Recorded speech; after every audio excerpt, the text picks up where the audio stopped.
السلام عليكم ورحمة الله البنات، نتمنى تكونوا بخير وعلى خير. اولا كنعتذر على التاخير، هذه تقريبا شي اسبوع ما نزلت لكم حتى شي فيديو بحكم انني مريضه شويه. فاليوم جبت نشارك معكم واحد الكيكه، كيكه عاديه هي بالشكلاط وانتم غتشوفوا معايا. عندنا في المقادير كاس ديال السكر، عندنا كاس ديال الزيت، نص كاس ديال الماء يكون دافي، عندنا معلقه ديال النشا كبيره، عندنا 2 بيضات، عندي هنايا قبيصه الملحه، وعندي هنايا معلقه ونص ديال الكاكاو، وهنا عندي 2 ديال الخمارات من فئه ديال 8 غرام، والدقيق على حساب الخليط. وهانتوما معايا. المهم بعد كما تشوفوا معايا كما عودتكم ديما، بسم الله. غنفقسوا هاد 2 بيضات، يعني كلشي غنخلطو في المونيكس كما كنقول لكم ديما. هكا كيجيني ساهل، حتى الكيك كيجيني زوين، كيجيني خفيف. كندير قبيصه د الملحه، ندير السكر، غنطحن شويه، عاد نزيد الزيت والماء داكشي اللي بقى لينا.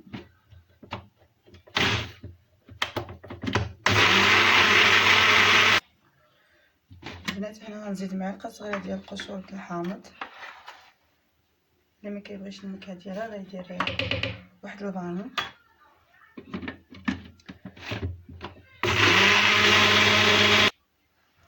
هنا بعد ما طحنا داك البيض والسكر وقشور الحامض قبيصه الملحه، غنزيد هنايا الزيت وانا كنطحن، كندير شويه بشويه وكنطحن.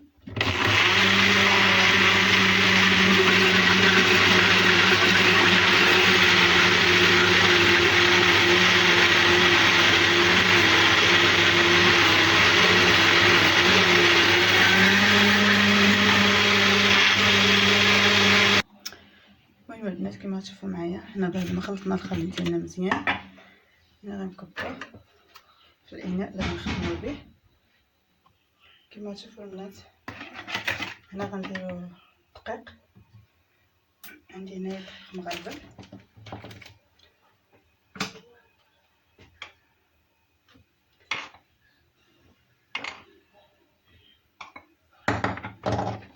ندير هاد المعالق الاولين، ندير عليهم هاد الخماره، غنغربلها نشيلها فيها شي حبيبات ولا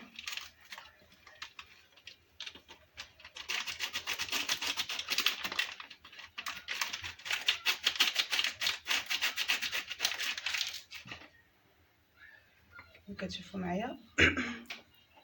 كنعتذر البنات على الصوت شويه مبيح، كما قلت لكم مازال شويه مريضه، انا خصكم بالشفاء.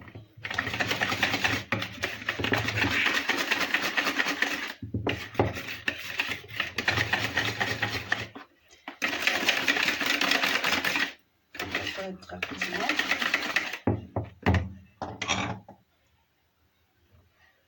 غنزيد هاد المعلقه ديال النشا حتى هي،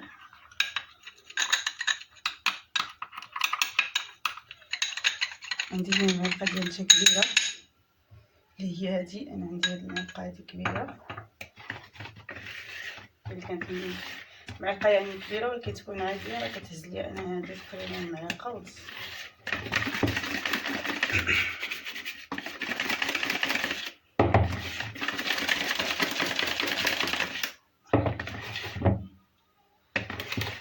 انا غادي نقسم، ماشي غنقسمو، غنحيد منه شويه في هاد المرحله هادي باش نخدم به. نزيد له الكاكاو، غنحيد واحد شويه كما كتشوفوا، ما نحيدش النص وانما فقط غير الربع ديال هذا الخليط هذا. غنزيد عليه الكاكاو ونخدمو.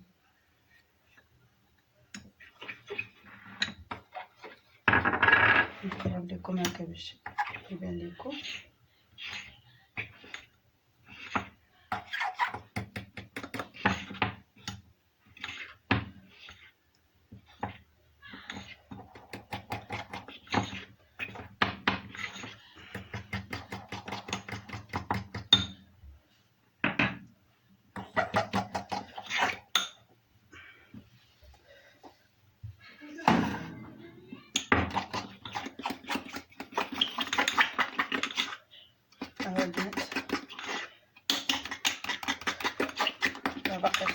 خلطت راه ما قاصحنا والو. غنخلطو مزيان وغنكمل. هذا غندير واحد نص معلقه ديال الدقيق كما تشوفوا. صافي غنجمع هادشي من هنا.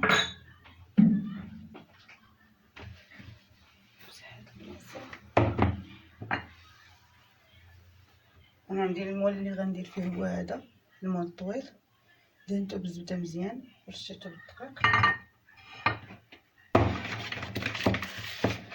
صافي غنخلط الدقيق ونرجع.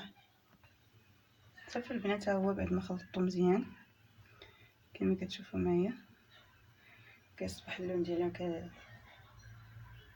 كحل اولا بني غامق. كندير واحد الطبقه الاولى هنايا كما تشوفوا معايا.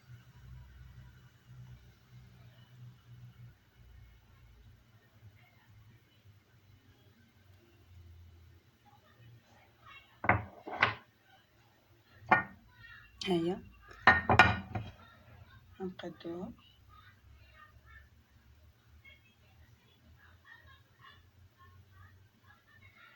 باش تجينا الكيكه ديالنا فيها طبقات، فيها طبقه ديال الفاني وطبقه ديال الشكلاط. هاد الخليط اللي عندي غنقسموه على جوج.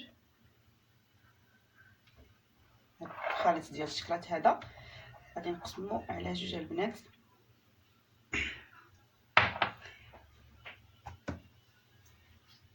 كما غتشوفوا معايا غادي نقرب هكا حدايا حيت شويه بعيد عليا. غنعاود عاوتاني نفس الشيء بالنسبه للخليط الابيض، حتى هو غنديرو طبقه كما غتشوفوا معايا.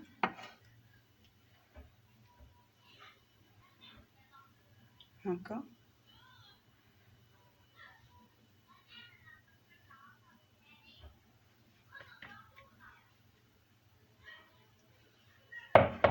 صافي غنقادها حتى هي.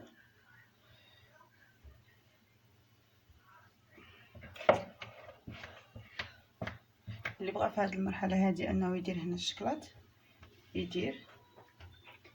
انا خلطت نخليها هكاك، يعني ديروا ترميو حبيبات ديال الشكلاط تما باش يكون فيها النون، تجيو تقطعوها. هنا ندير طبقه اخرى ديال خليط الشكلاط.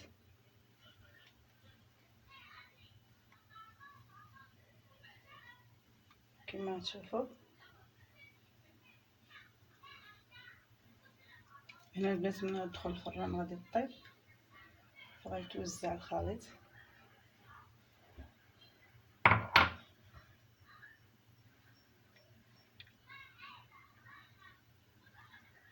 كنحاولوا اننا نقادوها شويه كما كتشوفوا معايا.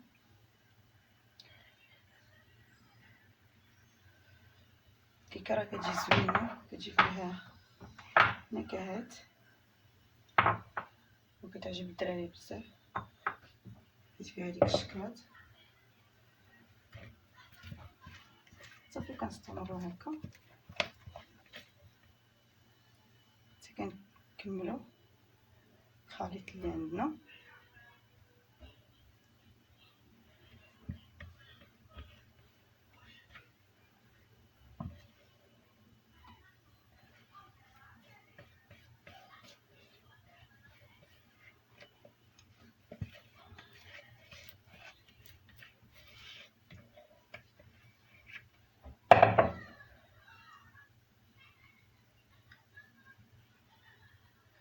صافي البنات،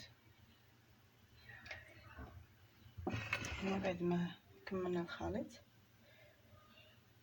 كنحاولوا اننا نغطيو داك الشكلاط بهداك الابيض الخليط ديال الفاني.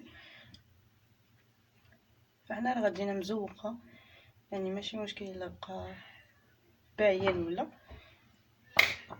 اصلا حنا بغينا داك الشكل،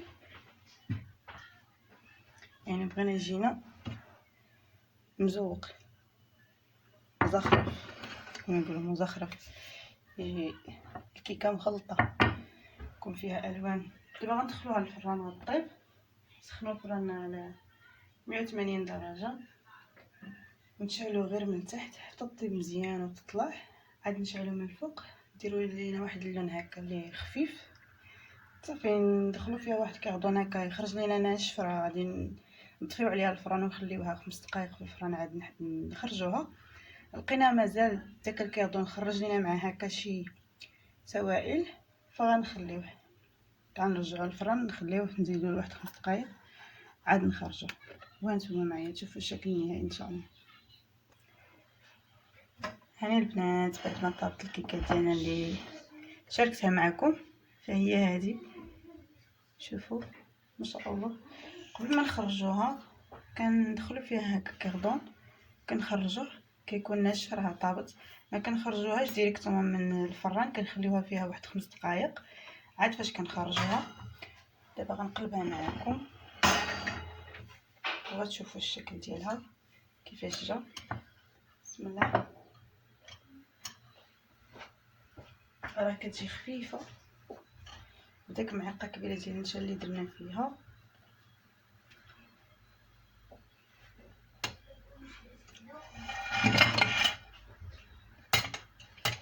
نقلبها هكا فوق شي شبكه كما تشوفوا معايا هكا. غنخليوها شويه تنزل بوحدها هكا باش ما يخسرش لينا الشكل ديالها. ها هي البنات كما كتشوفوا، هذا هو الشكل ديالها. راه باقي سخونه يلا كي حيدتها من الفران. شوفوا تبارك الله شحال خفيفه،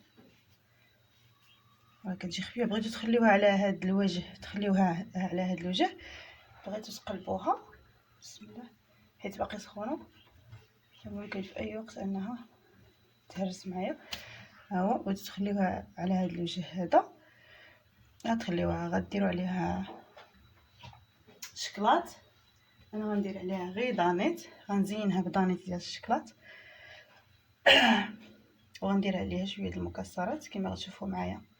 نخليها حتى تدفى شويه ونزينها معكم ونقطع لكم واحد المرص هكا باش تشوفوا كيفاش جات. شوفوا البنات صراحه كتجي خفيفه كتجي بحال البونج. نخليها غير تدفى شويه ونزينها معكم. المهم البنات انا بعد ما خليتها يعني بردات شويه دفات، فها هي غادي نزينها معكم. شوفوا تبارك الله راه كتجي عاليه، راه غير مع الكاميرا ما كتبان لكمش مزيان، فراه الكيك ديالها راه كيجي عالي تبارك الله. شوفوا المهم غنزينها معكم. انا غنزينها غير بدانيت شوكولا، فاللي بغى يذوب شويه د الشوكولا يزين بها اولا يدير شي لاصوص ديال الشكلاط. انا كما قلت لكم مقداش اني نوقف بزاف نبقى نخدم، فمبغيتش نتاخر عليكم اكثر من القياس. وكذلك الوليدات هذه بزاف ما درت لهم حتى شي حاجه، فقلت غندير معكم هذه الكيكه اللي كتجي سهله كتجي بنينه ورائعه لا في الشكل ولا في المذاق. هانتوما معايا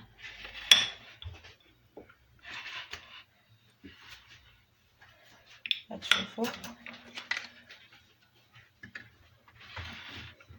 يعني التزيين كيكون بسيط في نفس الوقت كي راه كتجي الكيكه ديالنا لذيذه رائعه. ما غاديش نغلفها، غندير غير الوجه ديالها،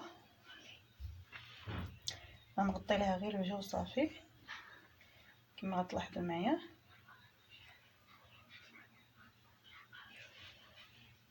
هكا البنات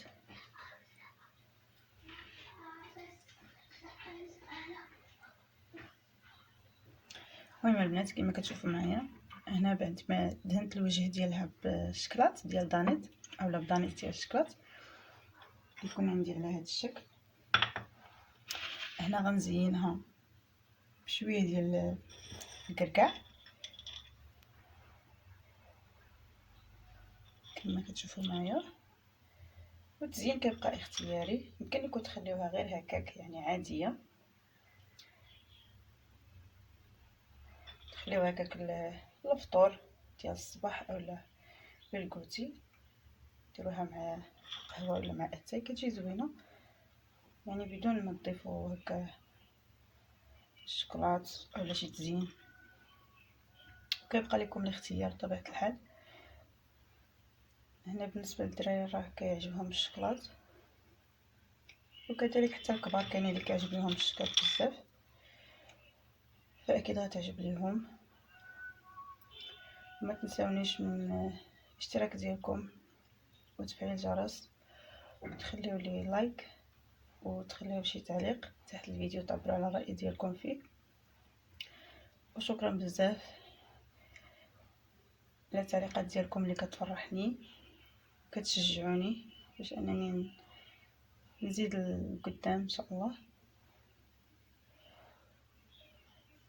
صافي البنات كما كتشوفوا كنحاول اني نزينها يعني عادي، ماشي شي تزيين اللي هو معقد، تزيين بسيط كما قلت لكم. تزينوا بداكشي اللي هو متوفر عندكم، ماشي ضروري تقيدوا بالتزيين اللي كنعطيكم اولا لا. صافي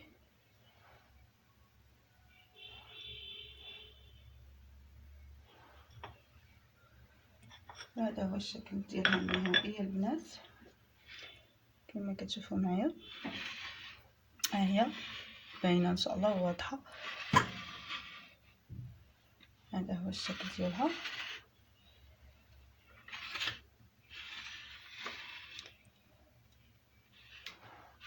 نمسح ليها هذا الجنب ديالها، نطبع بالشكلاط.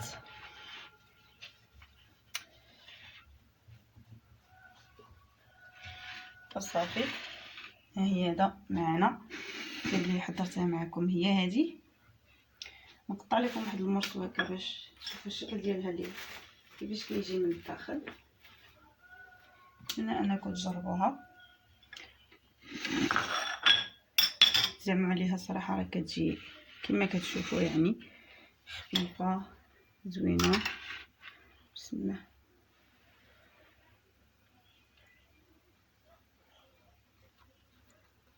انا باقي ما بردتش يعني مزيان.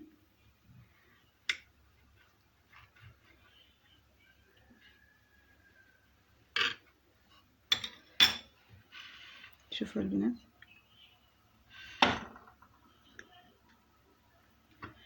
شوفوا تبارك الله كيفاش كتجي، راه كيجي الكيك ديالها. ها هو طونج كيجي هشيش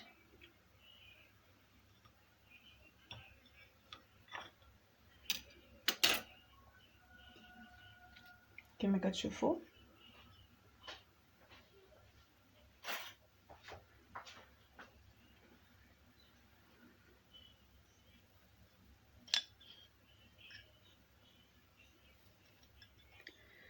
شوفوا البنات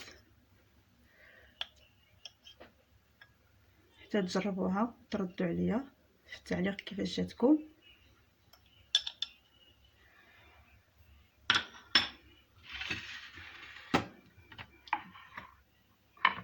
ها هي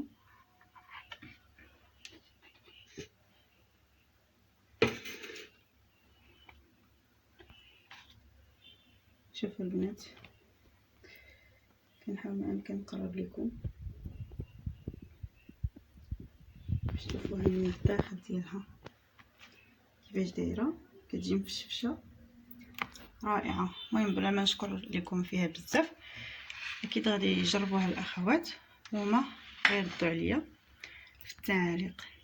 وشكرا لكم بزاف على التشجيعات ديالكم الاشتراكات ديالكم. وكنقول للبنات اللي مازال ما مشتركيش في القناه ديالي نقول لكم عفوا ما تنساوش تشتركوا في القناه. طبعا الا عجبكم محتوى القناه فديروا لي لايك وفعلوا الجرس هكا باش يوصلكم كل جديد، وتخليوا لي تعليق يعني تعبروا لي على الراي ديالكم. الف مرحبا. السلام عليكم ورحمة الله تعالى وبركاته، إلى فيديو قادم بحول الله.